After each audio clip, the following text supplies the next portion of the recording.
Bonjour à tous et à toutes. Bonjour.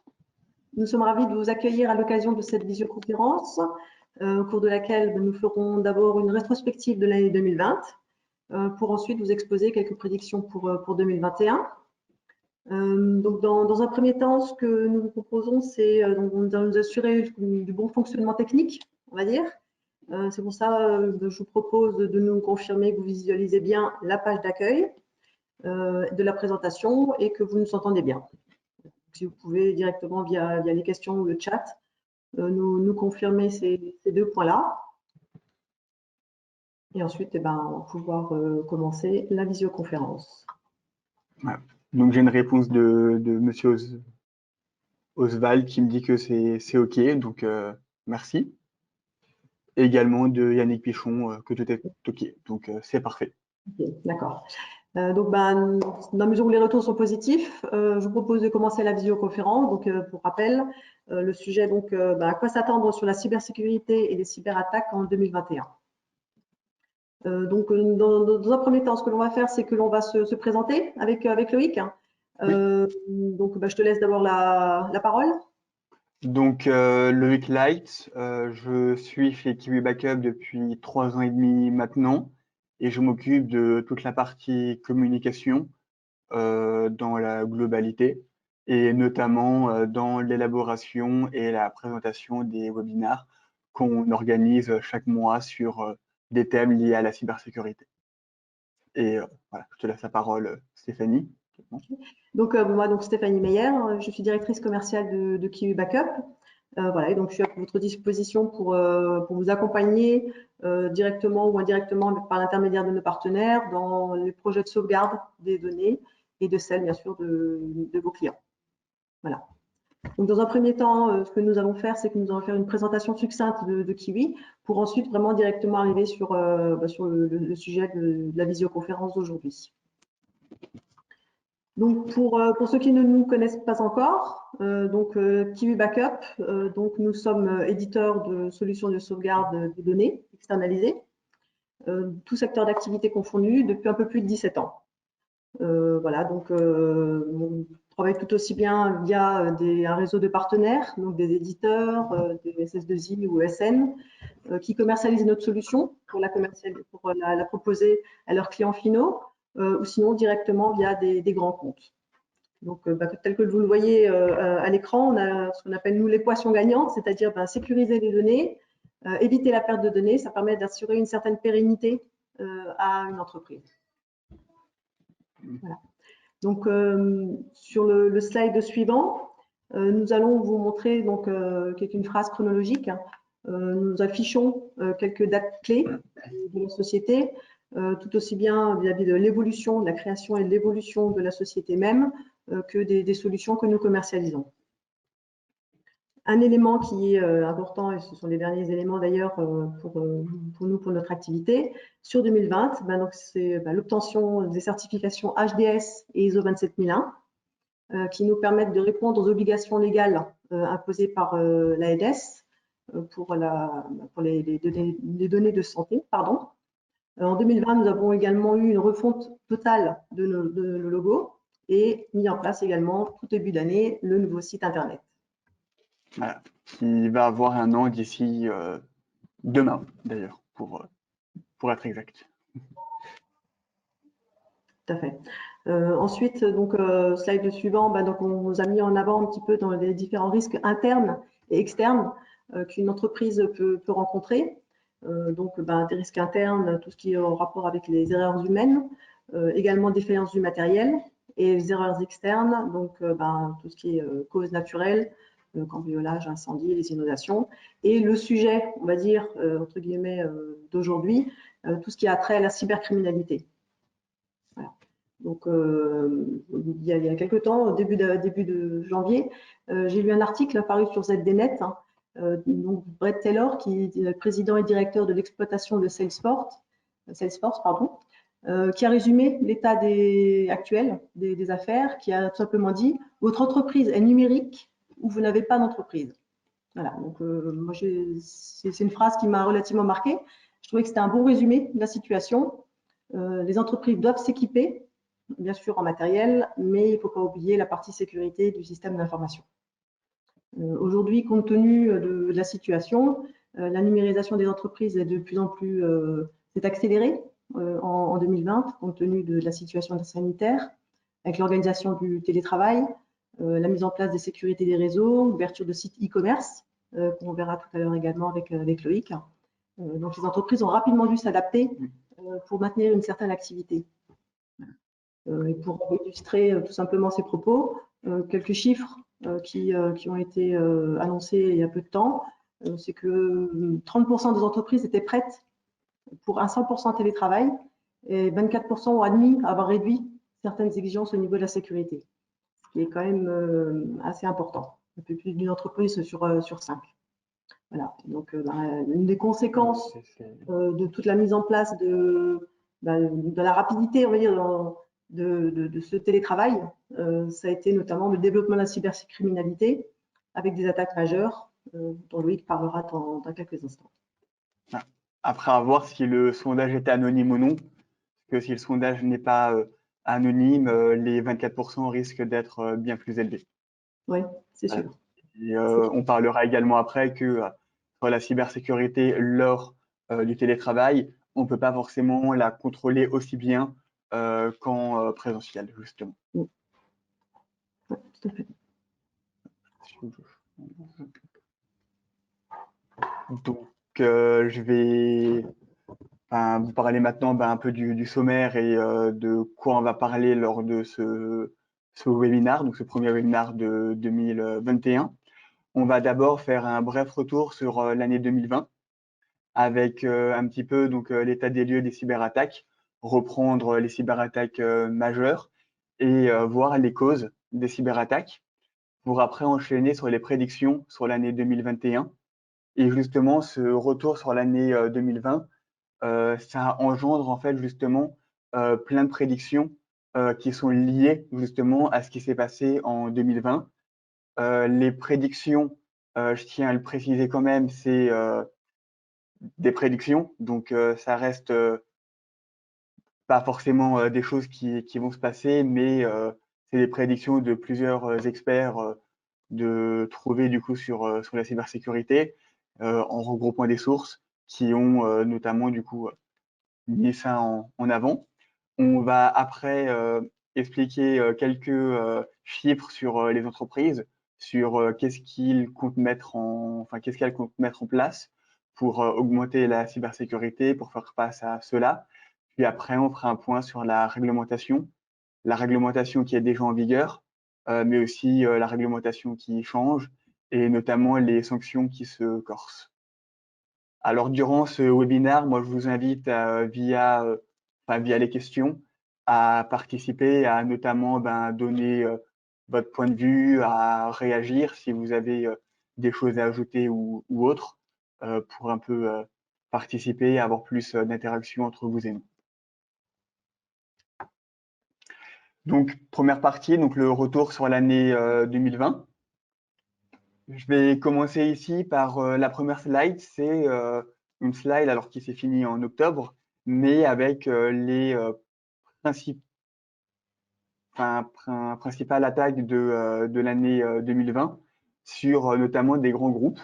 On note notamment Bouygues Telecom, MMA, où ça a aussi impacté tout le groupe Covea, donc c'est-à-dire la MAF en particulier. On a aussi après pas mal d'hôpitaux, notamment l'hôpital de Florence Lecteur en mai qui a été attaqué.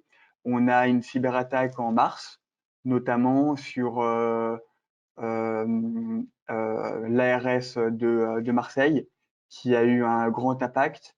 L'impact, ça a été que les chiffres sur le nombre de réanimations, le nombre de décès et le nombre de cas au niveau Covid n'a pas pu être remonté en temps réel et ça a eu un impact sur la gestion notamment de la crise sanitaire. Dans les attaques marquantes, moi j'en ai noté 4 qui ne sont pas forcément écrites là-dessus. La première, c'est EasyJet, la compagnie d'aviation low cost, où 9 millions, d'identifiants pardon, ont été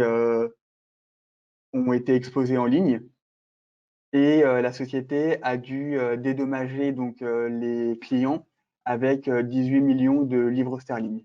Pour une entreprise comme EasyJet, c'est pas forcément énorme, mais voilà, c'est quand même une amende et ça a terni également l'image de marque de l'entreprise. La deuxième, c'est l'université de New York qui a eu également les données de ses étudiants qui ont fuité sur Internet. Donc là aussi, gros impact sur l'image et ben, notamment sur qu'est-ce qu'on peut faire après des données des étudiants justement et les utiliser pour faire des actes encore plus malveillants. Le troisième, qui est arrivé en octobre, c'est suite à un cryptovirus dans un hôpital. Il y a une patiente qui était en détresse, qui n'a pas pu se rendre dans cet hôpital, qui a dû se rendre dans un autre hôpital un peu plus loin, et elle n'a pas pu être soignée en temps et en heure, et cette personne est décédée. Et pour l'information, c'est le premier décès qui a été lié à une cyberattaque. Ça a vraiment été mis du coup sur, enfin, je ne sais pas si ça a été mis sur l'acte de décès ou autre, mais c'est considéré comme un décès lié à la cyberattaque. Donc on peut voir qu'une cause comme ça est vraiment très importante.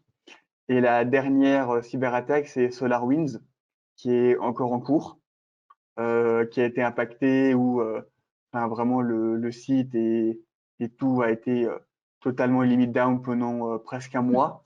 Ça a mis énormément de temps à être revenu à la normale et il y a encore des articles tous les jours qui tournent justement pour ça.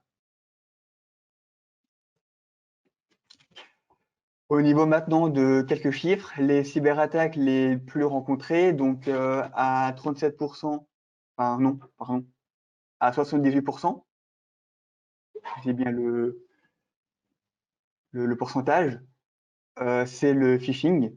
Donc le phishing, c'est les personnes qui envoient des mails en se faisant passer pour, par exemple, votre banque ou les impôts. Vous cliquez sur le lien, vous rentrez vos coordonnées bancaires, par exemple, et après, ils ont accès à toutes vos données. Donc ça, c'est ce qu'on appelle le phishing. En deuxième, il y a l'usurpation d'identité pour demander de l'argent. C'est notamment, ça peut être une personne qui se fait passer pour un fournisseur de l'entreprise, qui appelle l'entreprise, qui tombe sur la gestionnaire, qui dit que oui, vous m'avez pas encore payé cette facture-ci, etc. Et si l'arnaque est bien réalisée, la gestionnaire ou comptable ou autre va tomber dans le piège et faire le virement. Ce Et qu'on le appelle deuxième, également, oui, pardon, ce qu'on appelle également la fraude au président, l'arnaque au oui, président. exactement, Mhm. c'est ça. Et le troisième, bah, c'est les virus informatiques, donc tout ce qu'on appelle malware, cheval de Troie, etc., qui bloquent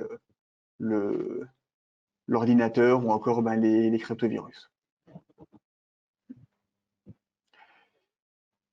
Alors, hop, juste petit souci pour changer de slide, voilà.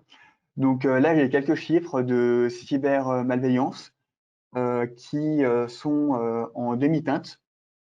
Il y a quand même plus de 9 personnes sur 10 qui ont été confrontées à au moins un acte de cybermalveillance. Là, on parle plus de B2B, mais justement, il y a seulement 80% des personnes qui se disent suffisamment sensibilisées aux risques liés à Internet. OK, mais dans la plupart du temps, les personnes, ils ne font rien du tout pour agir et pour prendre des mesures au niveau de cette cybersécurité. À part s'il y a une fraude sur leur carte bancaire, où là, ils font opposition à leur banque. Donc, c'est assez contradictoire, justement. Ils se disent sensibilisés et d'un côté, ils ne font rien lorsqu'il y a une attaque. J'ai aussi quelques autres chiffres. En France, les cyberattaques, ils ont augmenté de 37% en 2020. Ils ont augmenté de 50% au niveau mondial et même de 100% aux États-Unis. C'est vraiment là-bas où les cyberattaques se concentrent.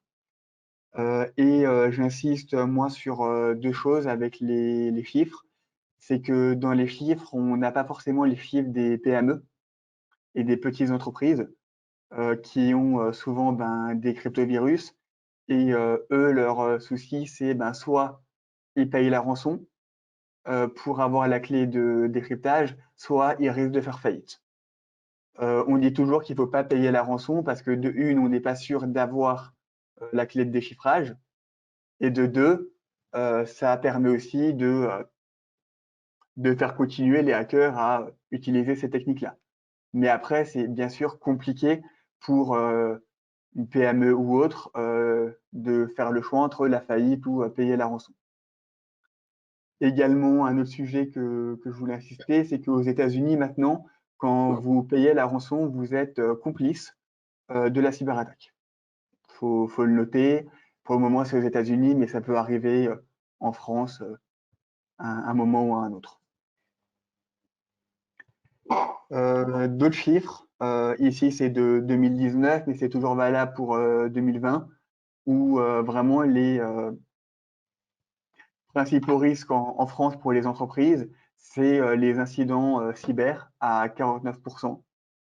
Pour moi, ça devrait limiter être à 100% au niveau pour tout ça, et qui est vraiment, c'est un risque qui est plus important même que l'atteinte à la réputation ou à l'image de marque, qui montre bien que les entreprises ont quand même pris conscience ces dernières années qu'il y a un souci majeur au niveau des cyberattaques et de leur sécurité au niveau cyber.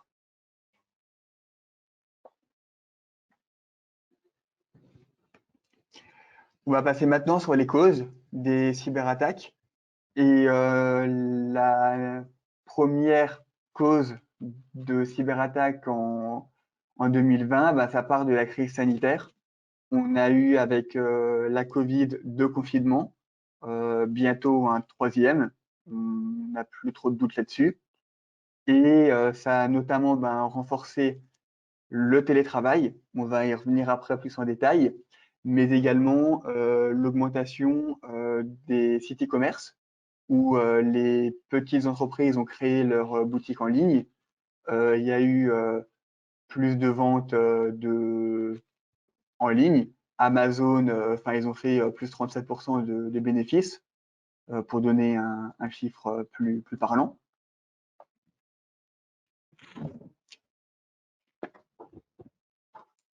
Et pour finir également sur 2020, le New York Times, ils ont titré sur leur journal que c'était la pire année du monde, même si voilà, c'est à nuancer, mais ça signifie bien que voilà, il y a vraiment eu un impact majeur et que cette année 2020 aura, et je pense, aura un tournant majeur sur les actions au niveau cyber.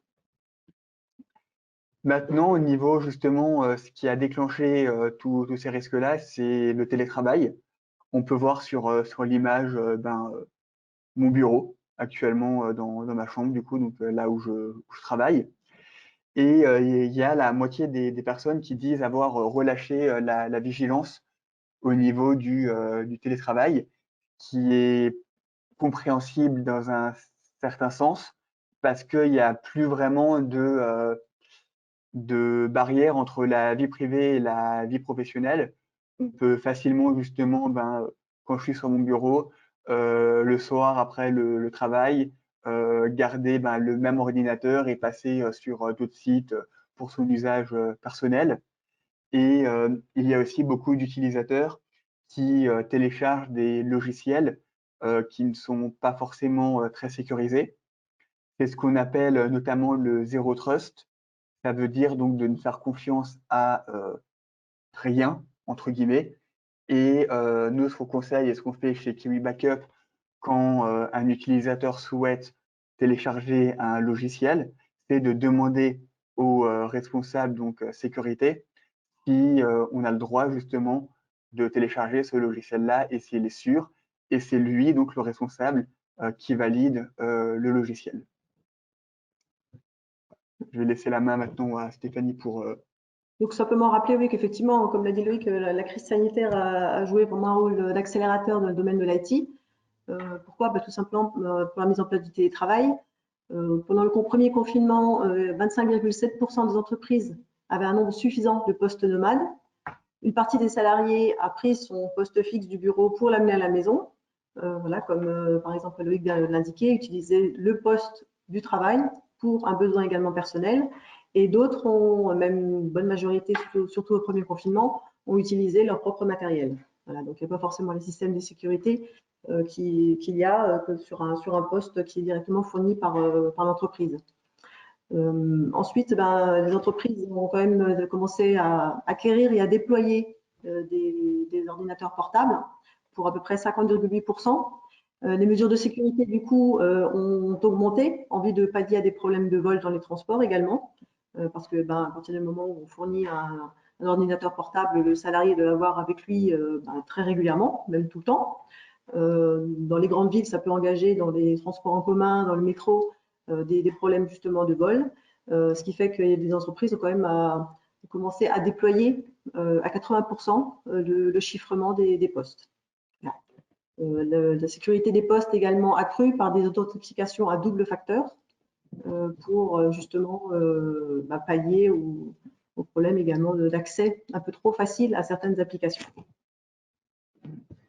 C'est ça, pour rebondir sur le vol, avant, on devait sécuriser juste une entreprise et un local. Maintenant, pour le vol, il faut sécuriser, en l'occurrence, chez Kiwi, plus de 6 appartements. Donc, c'est plus pareil, c'est plus la même chose. Puis après, dans le télétravail, on a tous, nous, on est tous en télétravail aujourd'hui chez Kiwi. On a tous, on est connecté à notre box. Il a quand même fallu effectivement s'assurer que notre box était suffisamment sécurisée, qu'il n'y ait pas de failles qui risquent de perturber le travail, de faire des risques d'intrusion également. En effet. Après, la deuxième cause de la cyberattaque, en plus donc du télétravail qui est également lié, c'est les visioconférences et l'exploitation de la peur. Au niveau des visioconférences, moi je vais parler de Zoom. Zoom, entre janvier et mars, s'est passé de 10 millions d'utilisateurs à 200 millions. C'est le logiciel de visioconférence le plus utilisé au monde. Il y a eu 1700 noms de domaines contenant le nom Zoom qui ont été enregistrés cette année, donc 4% étaient suspects. Alors 4%, c'est peut-être peu, mais ça suffit à ce que plusieurs milliers de personnes tombent dans le piège et se fassent cyber-arnaquer par ça. Il faut aussi savoir que Zoom, ils ont eu plein de failles de sécurité. Ils en ont encore. Il y en a certaines qui ont été corrigées et même Zoom eux-mêmes, l'entreprise, communique dessus en disant qu'ils ont en effet certaines failles qu'ils doivent toujours corriger. Après, il y a l'exploitation de la peur. Il y a eu le stress au niveau de la Covid, le stress avec tout ce qui s'est passé, la crise économique, etc. Pour vous donner un exemple, à un moment, il y avait une carte qui avait été sortie au début février où on avait les statistiques par pays, etc., du nombre de cas, de décès, d'hospitalisation, etc. Cette carte-là, elle a été à de nombreuses reprises remise sur des sites malveillants et cartes-là, ils ont été pas mal relayés, qui a fait pas mal de pièges et pas mal de cyberattaques pour les personnes. Maintenant, la dernière partie, c'est sur la création des sites internet par tout ce qui est les commerces, les restaurateurs, les entreprises, etc. Donc, Stéphanie va en parler un peu plus en détail, juste pour parler d'une petite anecdote. Souvent, les personnes, quand ils veulent mettre en place un site et qu'ils s'y connaissent pas forcément, ils vont sur WordPress, sur Wix ou sur Shopify. Je dis pas que c'est pas bien ces sites-là. Au contraire, on utilise aussi WordPress chez Kiwi Backup, mais on le sécurise. Et ils utilisent juste un thème qui n'est pas forcément sécurisé, avec pas les bons plugins, rien du tout.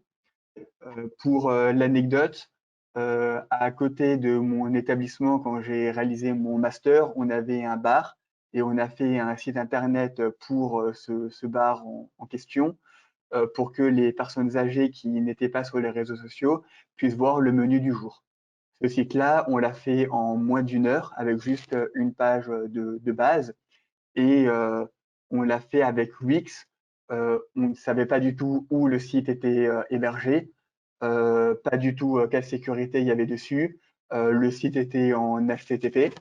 Après, le site répondait à la demande du barman en l'occurrence. On était voilà, assez jeune et c'était vraiment juste pour répondre à la demande. Mais c'est un exemple pour noter ça. Qui illustre bien justement les mesures d'urgence que certains professionnels ont dû rencontrer. Et dans la mesure où c'est pas leur métier au quotidien, ils se sont improvisés du jour au lendemain à devoir faire un site internet, un site de vente en ligne. Et voilà, si on n'est pas accompagné, c'est pas évident, c'est pas inné. En effet. Parce qu'effectivement, la crise de la Covid qui a eu lieu l'année dernière, dans un premier temps, a largement bénéficié à la grande distribution, par tout ce qui est drive, hein, au marketplace et à la technique, et au secteur de la pharmacie et de la parapharmacie. Donc ça, ce sont les chiffres qu'on a pu relever. Par exemple, la grande distribution, il y a eu plus 57%, marketplace et la technique, plus 27%, et tout ce qui est secteur de la pharmacie et parapharmacie, plus 16%. Donc, ce sont quand même des chiffres qui sont assez importants. Donc, bon nombre de commerces et de restaurants vont basculer sur la vente en ligne. Donc, il est bien sûr, comme l'a indiqué Loïc, il y a des outils qui existent aujourd'hui qui sont entre guillemets facilement accessibles. Il y a des guides aussi qui sont mis à disposition. Mais la sécurité des sites n'est pas suffisamment prise en compte par bon nombre de personnes qui ont mis en place leur application, leur site. Et ça peut engendrer des vols de données. Il ne faut pas oublier que les consommateurs vont quand même mettre leurs coordonnées sur ces sites, vont éventuellement renseigner des éléments bancaires. Donc, automatiquement, ce sont des sites qui intéressent beaucoup de hackers et de pirates. Voilà, donc des sites qui sont bloqués, des vols de données. Voilà, et donc ça peut emmener des actions à très grande échelle. Un élément donc, sur lequel il a déjà rebondi tout à l'heure Loïc, hein, c'est le fait qu'il faut bien choisir son hébergeur. Il faut faire évoluer son site, ne pas négliger les mises à jour. Donc ça, c'est déjà au travail, on va dire, de manière quotidienne, rien que par rapport à ses applications. Il faut toujours bien mettre à jour ses applications. Le site, c'est pareil, il faut toujours bien le mettre à jour et adapter les bonnes pratiques d'un point de vue sécurité. Donc là, il y a un certain nombre de prestataires informatiques, de sociétés qui sont mis à disposition des commerçants pour justement mettre en ligne des sites qui sont conformes.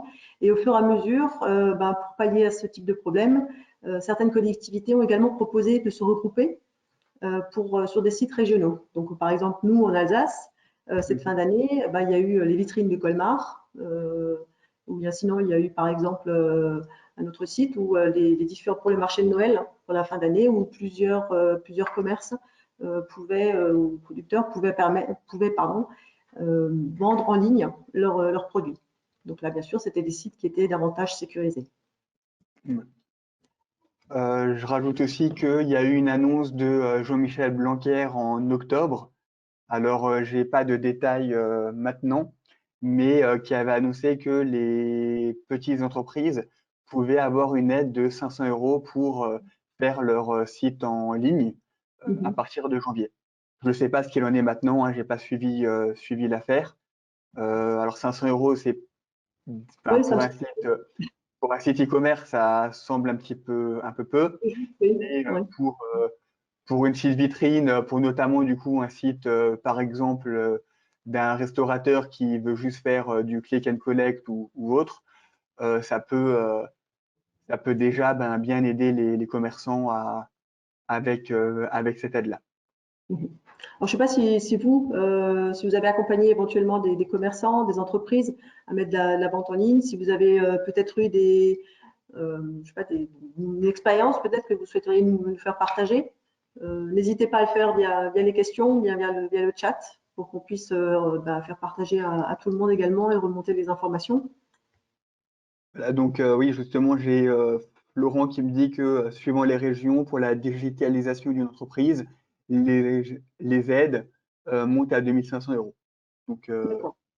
voilà, donc voilà, cela dépend de la région. Donc ben merci, j'étais pas au Mhm. courant et ben 2500 euros, c'est déjà un beau budget pour commencer à faire Un un site et joli puis, site. pouvoir le sécuriser puis de s'appuyer sur des partenaires qui peuvent aider justement dans Voilà, l'urgence. Ouais. c'est ça.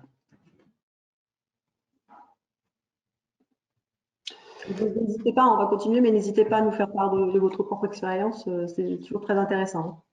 En effet. Je vais passer maintenant sur la partie centrale de ce webinaire, sur les prédictions sur l'année 2021, en commençant par 10 prédictions sur les cyberattaques.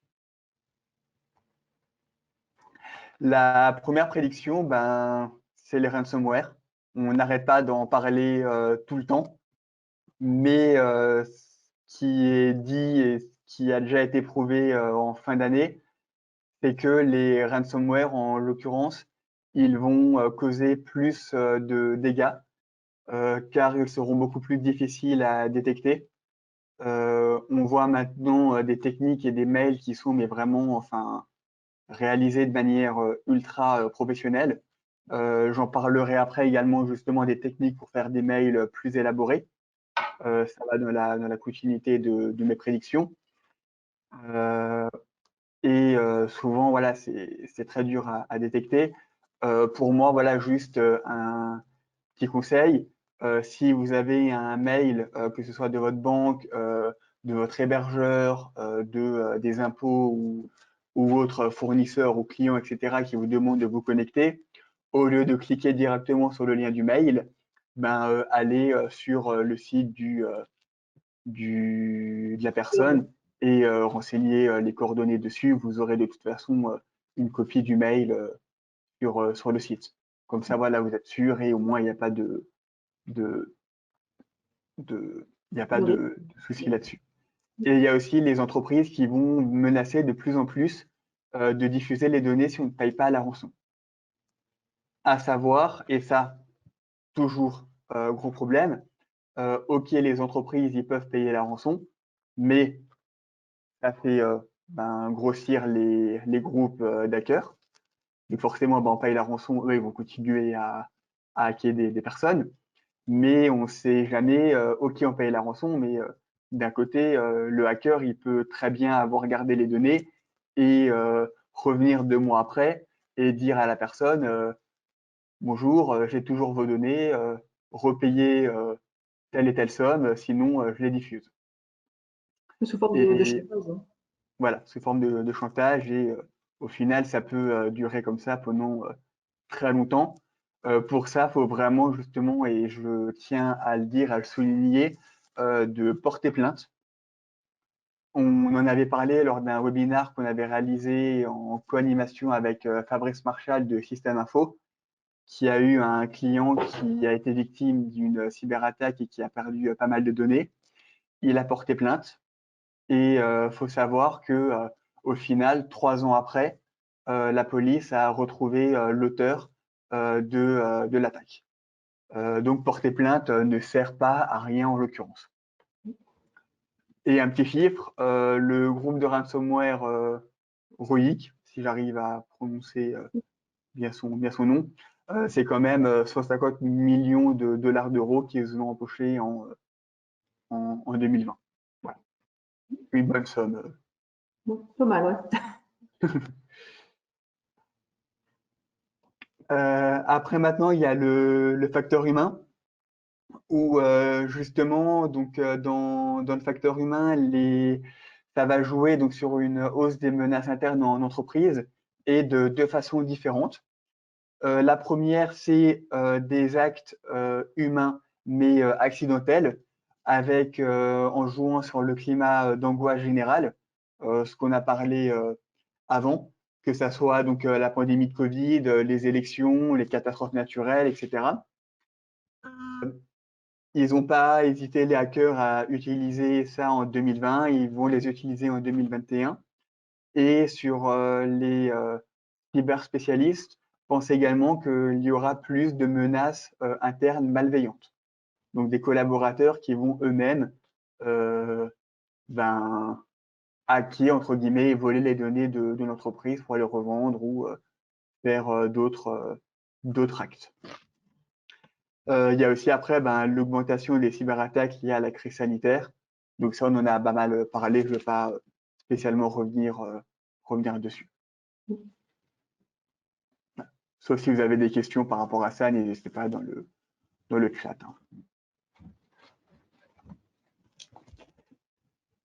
Alors juste, je me permets, Loïc, effectivement, le cas d'un employé qui quitte l'entreprise et qui veut effectivement se venger, oui, c'est effectivement aussi Oui. ça arrive aussi malheureusement, oui. Et donc, du coup, il faut bien veiller à ce que les accès de la personne qui quitte l'entreprise, oui, soient arrêtés et que de nouveaux accès qui soient mis en place pour les autres personnes. Etc. Vous avez peut-être une expérience par rapport à ça? C'est peut-être un cas vécu, Oui, malheureusement. en l'occurrence, avec nous, du coup, quand on a dû passer la certification et notamment l'ISO, c'est dans la norme d'avoir une procédure d'arrivée et de départ qui est vraiment bien structurée pour les employés, pour bien fermer leur compte, etc. et éviter justement ce type d'actes malveillants. Maintenant, on va parler donc de la quatrième prédiction, c'est le machine learning. Donc, le machine learning, ça permet donc d'identifier des patterns qui ont déjà été utilisés dans des systèmes ou des environnements et les remettre dans des systèmes et des environnements similaires.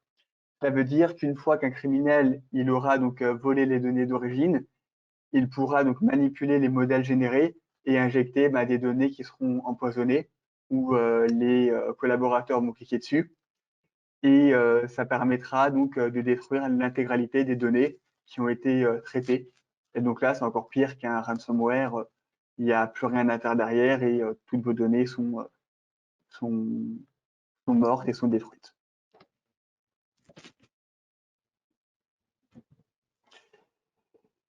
Maintenant, on va passer au cinquième et sixième donc, prédiction sur les 10.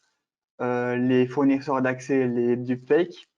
Sur les fournisseurs d'accès, les pirates ils vont donc plus cibler donc les MSP.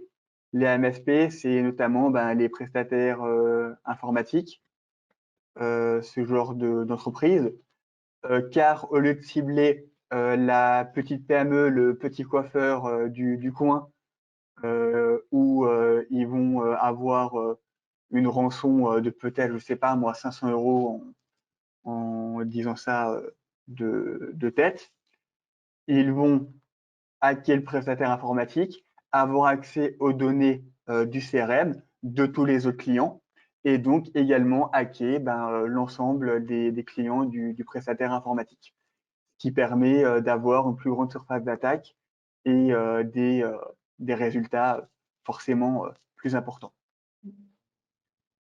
Sixième prédiction, c'est les deepfakes.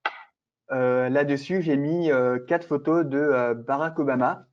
Et si sur le chat, vous pouvez me dire pour vous quelle est la vraie photo de Barack Obama et quelle est la photo fausse de Barack Obama. Un petit test. Il faut bien connaître. Hein. Voilà, faut.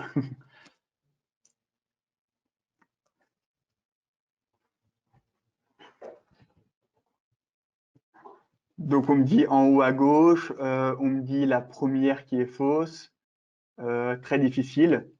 Et justement, c'est très difficile parce que aucune de ces photos n'est vraiment Barack Obama. Les deepfakes, vous en avez tous, je pense, déjà réalisé. Si vous connaissez Face Swap sur notamment Snapchat, qui permet d'inverser donc les têtes avec deux personnes. Beaucoup d'adolescents ou de lycéens utilisent ça, c'est assez marrant. C'est aussi sur les filtres, notamment les filtres sur Facebook ou sur Instagram où ça vous met des lunettes, ça vous met un chapeau, etc. Ça s'appelle du coup des deepfakes. C'est le but de modifier en fait une image ou une vidéo en superposant, en combinant d'autres images. Les hackers, eux, ils utilisent cette technologie-là avec des logiciels, et c'est des logiciels qui sont très simples à utiliser. Avec quelques temps de formation, on peut arriver à faire des deepfakes vraiment très ressemblants, hein. Je pourrais même moi-même y arriver avec quelques jours d'apprentissage pour vous dire comment c'est simple. Et ces deepfakes, ils sont utilisés de deux manières différentes. Soit pour, dans un premier temps, faire des images à un caractère adulte, en mettant donc notre tête sur le corps d'une personne dénudée ou dans un acte pour adulte. Et la deuxième utilisation, c'est de changer un discours. Il y en a qui sont amusés à changer le discours de Barack Obama, à changer le discours de la reine Elisabeth en Angleterre, qui a d'ailleurs été très énervée d'avoir eu cette vidéo-là, vidéo qui a fait, je crois, 4 millions de vues sur Internet. Et je pense que sur les 4 millions de vues, il y en a forcément sur les 4 millions qui ont vraiment cru que c'était elle qui disait le discours. C'est très ressemblant, on peut pas du tout le démasquer. Et dans une entreprise, ça va faire deux choses. Ça va sur notamment les grandes entreprises se diffuser très rapidement. Je pense notamment, enfin là je prends une grande entreprise, imaginons qu'on fait une deepfake sur Tim Cook, le PDG d'Apple, qui est bien fait et qui se diffuse très rapidement. Euh, la fake news, elle est très difficile à débunker derrière, mais ça peut aussi avoir des conséquences sur des plus petites entreprises. Imaginons que une personne envoie une deepfake d'une employée de l'entreprise dénudée, justement. Comment, justement, la personne va faire croire et va justement ben, donner les arguments pour dire que c'est pas elle et prouver justement que c'est contrefait. Donc là, j'ai pas forcément de conseils à donner là-dessus. C'est assez difficile, mais beaucoup de médias en parlent et je vous invite à vous renseigner dessus. C'est très intéressant sur la technologie et c'est aussi après une technologie qui peut être utilisée pour des actes un peu plus bienveillants. Je pense notamment dans les films, quand il y a des personnages décédés ou autres pour changer les têtes sur les personnes, etc. Voilà. Il n'y a pas que des côtés négatifs. Il n'y a pas de moyen, je ne sais pas, hein, parce que moi je ne connais pas particulièrement, enfin je n'ai pas forcément suivi toutes ces parties-là, mais je veux dire, il n'y a pas des moyens comme par exemple sur certains phishing où il y a le lien qui est pas bon, donc il faut veiller à ce que le lien, veiller aussi à l'expéditeur, il n'y a pas des éléments comme ça qui permettent de se rendre compte si c'est effectivement vrai ou pas.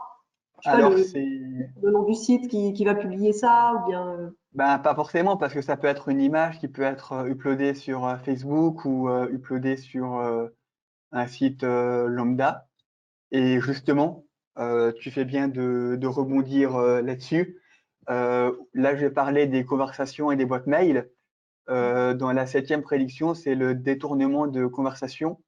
Donc, ça consiste à utiliser les conversations par email des victimes pour en affecter des nouvelles.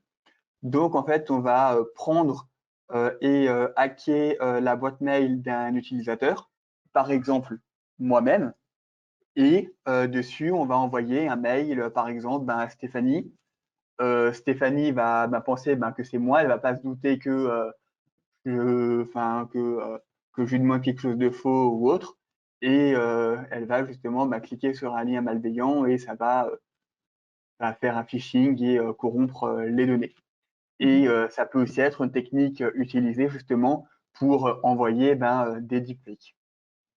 Où là, justement, on envoie l'image en pièce jointe et il n'y a pas moyen de contrer la chose. Par rapport à ça, ça me fait juste penser, il y a une dizaine de jours, très franchement, hein, c'est pas maintenant, mais il y a une dizaine de jours, toute la famille a réceptionné un mail, soi-disant de mon frère, où il mettait, alors moi ce qui m'a étonné, c'est la tournure de la phrase, où c'était un mail, où c'était marqué Salut, j'ai besoin absolument de te parler, réponds-moi vite. C'était quelque chose d'assez soudain comme ça, et puis c'est pas dans sa façon habituelle. Moi, je sais que mes parents l'ont eu, ils m'ont appelé dans l'après-midi pour me dire écoute, on a eu un mail bizarre de Gilles, qu'est-ce que c'est Moi, j'avais repéré parce que j'ai regardé les adresses d'expédition, mais c'est vrai que franchement, c'était assez.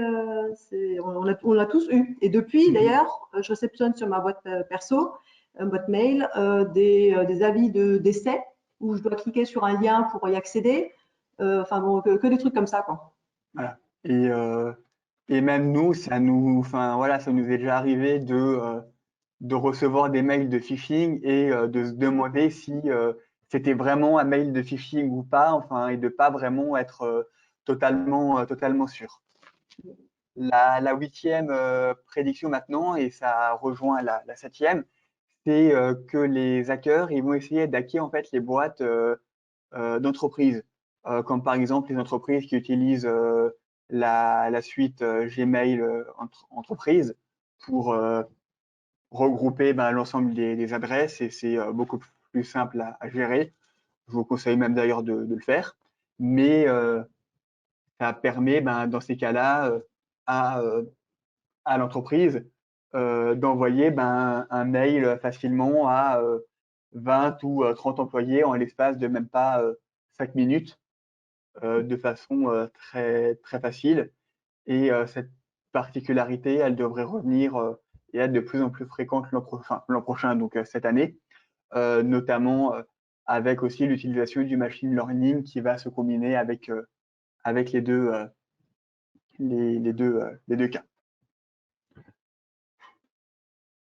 Alors, je vais un peu parler plus succinctement vu que le webinaire finit dans 15 minutes. Sur les deux derniers prédictions, c'est des nouvelles attaques qui vont s'appuyer sur des failles dans un process commercial, par exemple, en jouant sur un timing particulier, quand par exemple on envoie une offre ou une démo, etc. Et les personnes vont tirer profit donc, de ces disparités par le biais donc, des attaques dites de dissimulation de requêtes, de pollution de paramètres HTTP et des exploits de normalisation de chemin URL. Voilà pour la 9e prédiction. Et pour la 10e, ça rejoint un peu ce que j'ai dit avant sur les attaques au niveau des prestataires informatiques pour cibler un ensemble de personnes. C'est attaquer des gros réseaux d'hébergeurs. Notamment, là, du coup, j'ai mis une image des GAFAM, où si on attaque Google, Microsoft ou Apple, eux, ils stockent des tonnes et des tonnes de données. On a vu notamment récemment Google qui a été down pendant 1 heure parce que ils avaient plus de place sur leur serveur. Tellement ils ont de données, ça a explosé énormément. Et justement, c'est quelque chose qui est très important, et ça peut notamment cibler les données médicales qui se revendent plus cher sur le darknet et dark web, et qui est assez important. D'où l'élément important, c'est notamment par rapport à tout ce qui est données médicales, c'est d'être chez un hébergeur qui soit agréé HDS 27001, qui ait vraiment toute la réglementation en place. Donc nous, par exemple, OVH, avec qui on travaille, a ces certifications. Il a également donc, des infrastructures qui sont sécurisées. Et nous-mêmes, on a dû, dans le cadre de, comme je l'ai dit en introduction, hein, dans le cadre de la commercialisation de notre solution Kiwi Santé, être certifié aussi HDS et 27001. Donc c'est tout ça, c'est pour garantir besoin de sécurité, d'intégrité, de disponibilité des données, La confidentialité aussi, tout ça, ce sont des éléments qui sont importants. Et ces attaques risquent justement de mettre en danger ces points-là. En effet. Maintenant, je vais parler juste sur une slide des actions des entreprises.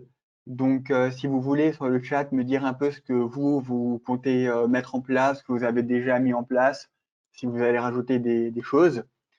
Mais on voit quand même qu'en 2021, alors la sécurité n'est pas en première position, mais c'est quand même à 19% une priorité sur les entreprises, ce qui est quand même majeur et ce qui devrait être un peu plus. Et sur une autre sondage, en termes d'investissement, c'est donc d'investir sur la sécurité informatique et tout ce qui est cloud pour également être en face avec cette sécurité. Les deux vont avec. Hein, quand on met nos données sur un cloud, quand on utilise des services en SaaS ou autre, faut forcément du coup derrière s'assurer que ça soit bien sécurisé. Et il y a quand même 40% des dirigeants dans le monde qui disent être en train d'accélérer leur processus de digitalisation. Et je pense que voilà, dans les 5 ans à venir, enfin, il y aura quasiment plus de commerces qui n'auront plus de site web, qui n'auront plus enfin, qui pourront ne pas se permettre du coup d'avoir de vente en ligne. Je pense notamment maintenant à Amazon avec leur marketplace qui permet en 1 heure de mettre son article en ligne. Après, c'est encore plus compliqué parce que pour être bien référencé sur Amazon, faut payer très très cher pour être visible. Mais si on veut juste mettre son produit dessus, c'est très très simple. Et voilà, ça va vraiment se mettre plus en avant dans les années à venir, voire dans les mois. Non, je parlais RGPD. Donc le RGPD, pour redire un petit peu ce que c'est, ça a pour but d'harmoniser la gestion des données sur l'ensemble des pays de l'Union européenne. Voilà. Il y a encore un débat maintenant avec l'Angleterre qui a quitté l'Union européenne début 2020. Et il faut savoir qu'il y a justement avec ça un renforcement des sanctions. Le texte de loi du RGPD, il a été adopté en 2016 pour une mise en application obligatoire par les entreprises le 25 mai 2018. Ils ont eu 2 ans pour le faire. J'en vois encore et j'ai encore des échos d'entreprises qui connaissent juste de nom le RGPD et qui n'ont pas vraiment, savent pas vraiment ce que c'est, qui savent pas vraiment quoi faire ni rien du tout, alors que les actions ne sont pas forcément très contraignantes. C'est plus enfin, mettre un registre des traitements, etc. Et c'est pas non plus un travail qui prendra des mois. Hein. Ça peut prendre 1 à 2 journées maximum sur certaines entreprises. Et là, en 2020, le nombre des sanctions s'est élevé à 171 millions d'euros, qui est quand même énorme. Et pour un exemple concret, il y a l'autorité allemande de protection des données qui infligeait une amende de 10 millions d'euros à une société de vente d'ordinateurs portables car il reprochait à la société d'avoir maintenu ses employés sous surveillance vidéo constante au cours des 2 dernières années, ce qui n'était pas dans les clous du RGPD. Et le RGPD, il faut toujours penser RGPD quand vous faites des démarches sur la protection cybersécurité. Est-ce que ça rentre en compte? Est-ce que ça rentre pas en compte? Notamment sur le Privacy Shield, où je parlerai dans 2 slides suivantes. Au niveau du Cloud Act, maintenant, le Cloud Act, donc c'est une loi qui vise à faciliter l'accès aux autorités américaines à récupérer des données qui sont hébergées en Europe dans le cadre d'une procédure judiciaire. Alors, ça peut être de 2 façons. Soit l'entreprise héberge les données en Europe, mais c'est une entreprise américaine, comme par exemple Microsoft qui héberge des données en Irlande, donc eux sont soumis au Cloud Act, ou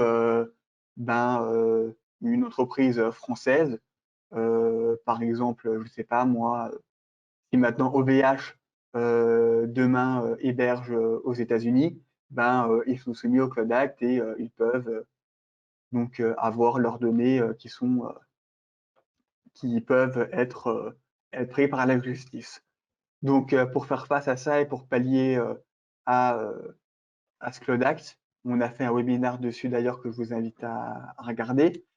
C'est de choisir une solution de cloud qui soit européenne et qui soit dans des data centers en Europe et de préférence de choisir un fournisseur français parce que la loi européenne, on ne sait jamais comment elle peut changer et autant se protéger en restant français et aussi en restant souverain et en, en mettant en avant justement le commerce et notre nationalité française pour aider l'économie actuelle.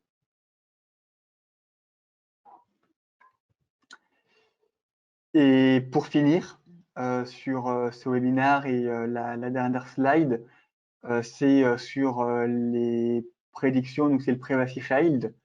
Le Privacy Shield, en fait, ça réglemente le transfert de données personnelles de l'Union européenne vers les États-Unis avec des règles bien précises.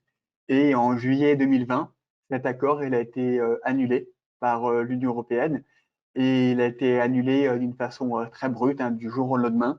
Il n'y a pas eu de délai, de temps d'attente. Ils n'ont pas dit vous avez un mois pour vous mettre en conformité. Non, non, c'était vraiment directement, la loi est passée et fallait se mettre en condition. Donc maintenant, les transferts effectués sur la base de ce cadre juridique sont illégaux.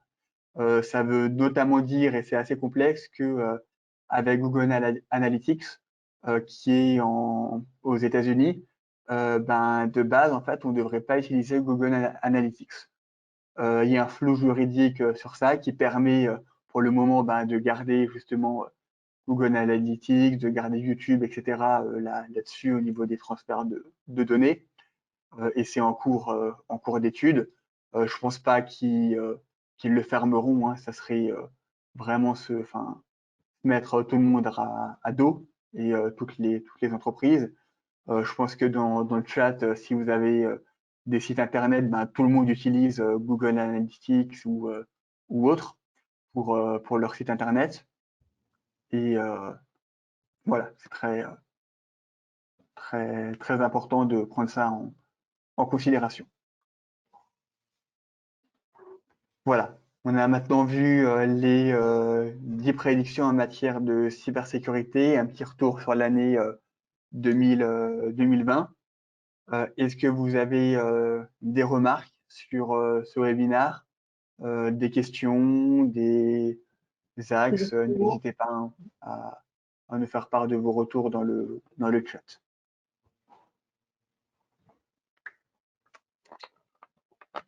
N'hésitez pas aussi à nous faire part éventuellement de sujets voilà, que vous souhaiteriez voir développer au cours d'une visioconférence. Je suis assez intéressée de savoir quels sont les éléments sur lesquels vous vous questionnez. En effet. On aura également à la fin donc, du webinaire un petit sondage qui prend 30 secondes à 1 minute à faire. Donc, si vous pouvez juste y répondre, enfin, pour voir un peu sur la qualité du son, de la présentation, etc. Ça nous permettra d'avancer, notamment d'améliorer au fur et à mesure les webinaires qu'on essaie constamment de développer et puis d'améliorer au niveau de la qualité. Voilà.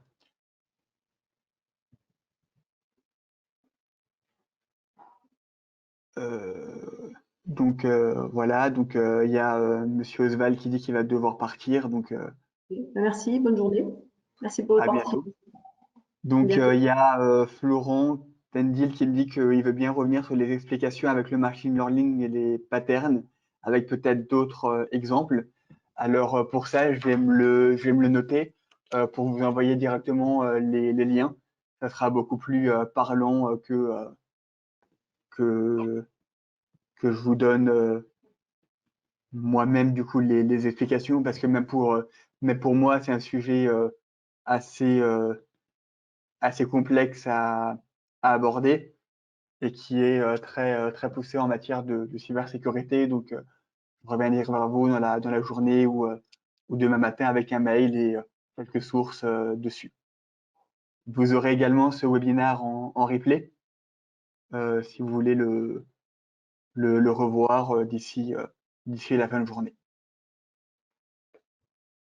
Voilà. Et il est 15h15, donc on n'a même pas dépassé. On va juste patienter un petit instant, parce que Florent Tindil a une question. Tizi. Alors, je regarde. Eh bien, n'hésitez pas. Une Si question, pas de souci. Hein. également d'autres questions, n'hésitez pas à nous en faire part. C'est le moment.